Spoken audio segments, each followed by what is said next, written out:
All right, let's get into a story that might feel a little too real.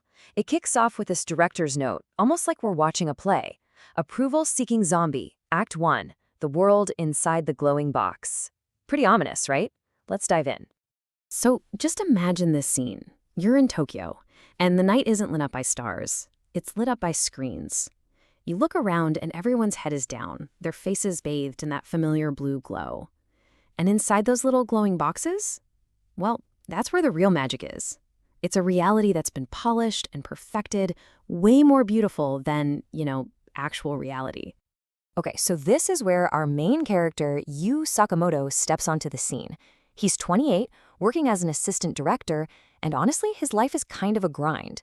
For him, that world inside the phone, it's not just some fun distraction, it's everything. It's the only place he actually feels like he exists. And this really lays out the two sides of his life, right?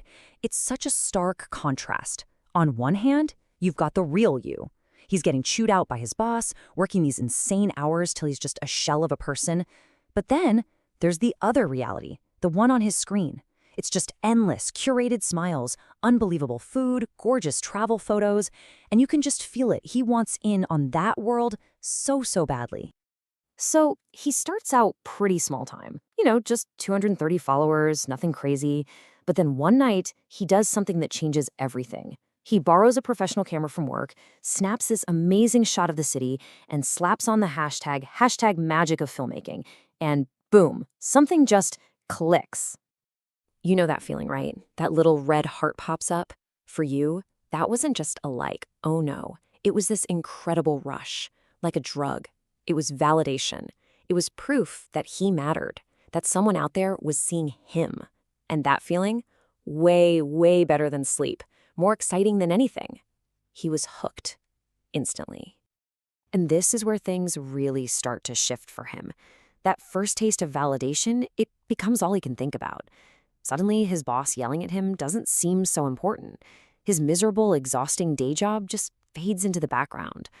The line between the real, tired you and the online, popular you, it's getting really blurry.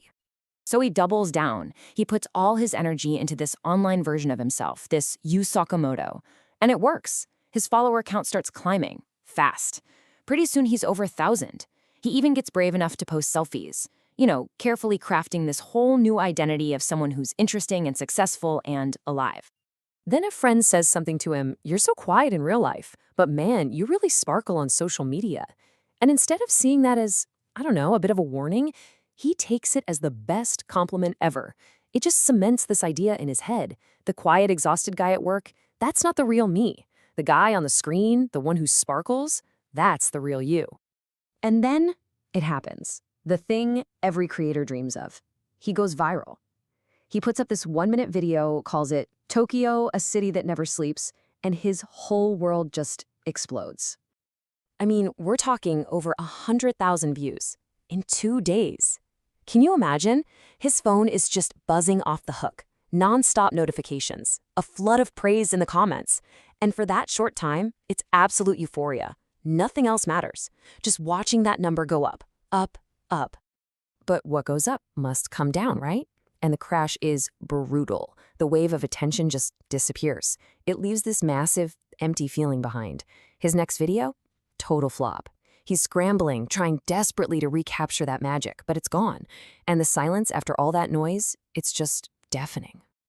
This is when the real desperation kicks in. He becomes obsessed with the algorithm. He's analyzing posting times, hashtag strategies, even the colors in his thumbnails.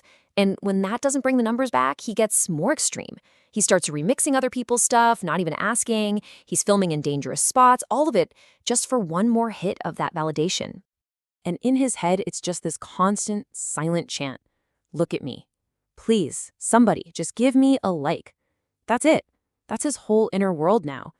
The numbers aren't just numbers anymore. They're oxygen. And without them, he feels like he's literally suffocating.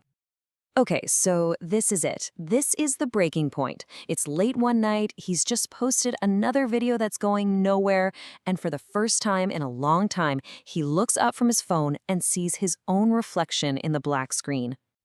And who he sees staring back, it's not him. Not really. It's a total stranger. The physical cost of this obsession is just horrifying. His cheeks are hollow, the circles under his eyes are like black pits. He's looking at a dead man, pretending to be alive. And then this one word just pops into his head. He looks like a zombie. Yeah, that's it. A zombie. A creature just shuffling along, driven by the single, mindless hunger for likes. And right then, in that moment of absolute self-horror, ping, his phone makes a sound. A single notification. One new like. And you won't believe it. A smile spreads across his face. Not a real smile, a creepy, vacant, zombie smile.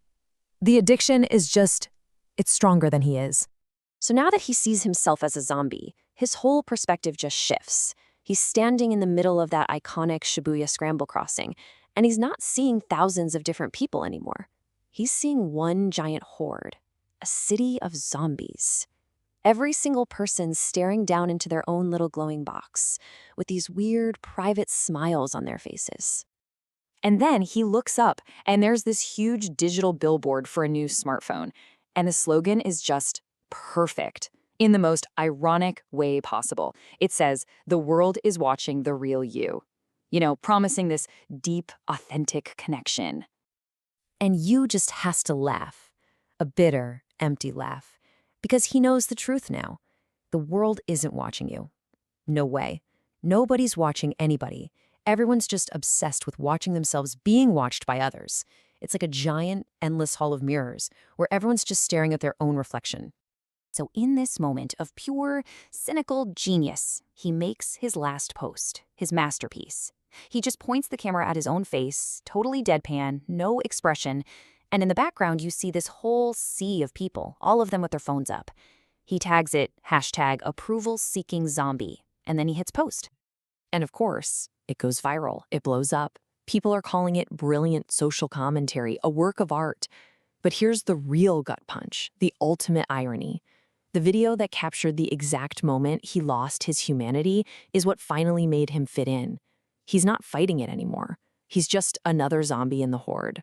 And he's finally found his peace. And that brings us to the story's really dark conclusion about what it means to be alive today. To live is to be seen. That little ping from your phone? It's become a more certain, more real proof of life than your own heartbeat. So this is the final haunting thought. Everyone out there is screaming the same thing, right? Look at me, see me, tell me I matter. But in a world where everyone is screaming at the exact same time, is anybody actually listening?